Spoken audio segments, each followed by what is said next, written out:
Hello everyone, আসসালামু আলাইকুম। আপনারা সবাই কেমন আছেন? আমি ভালো আছি। এই তো চলে আসলাম দুপুরে রান্না বান্না করার জন্য। আজকে আমি লাউ চিংড়ি রান্না করব। হুম উম, প্রথমে তো পেঁয়াজ দিয়ে সেটাকে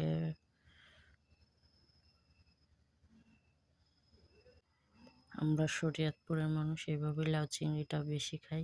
কোন কোন জায়গার মানুষ কীভাবে খান কমেন্টে জানাবেন। আমি পেঁয়াজ মরিচ দিয়ে ভালো করে মশলাটা কষিয়ে তারপরে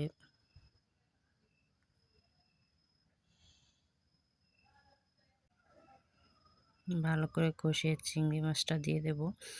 আমরা সাধারণত গ্রামে থাকি, বেশিরভাগই মাটির চুলায় রান্না করি।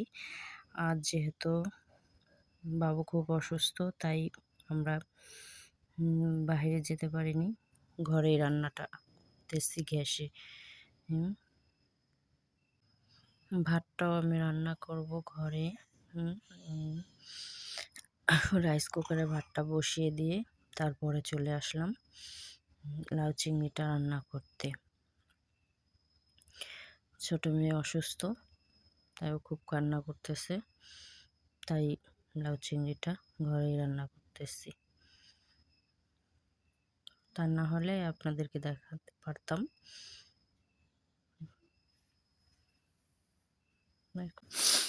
আমি খুব সুন্দর করে কথা বলতে পারি না, তাই যেভাবেই বলতেছি সেইভাবেই বুঝে নেবেন।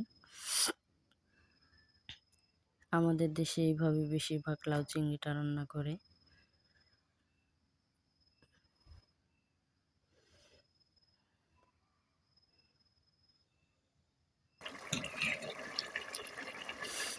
যেমন লাউ চিংড়িটা একদম হয়ে গেছে পারফেক্ট। এখন ধনিয়া পাতা দিয়ে দিলাম। পারফেক্ট হয়ে গেছে লাউ চিংড়িটা। ওইদিকে আমার মেয়ে অনেক রান্না করতেছে, আমার রান্নাটাও প্রায় শেষ পর্যায়ে।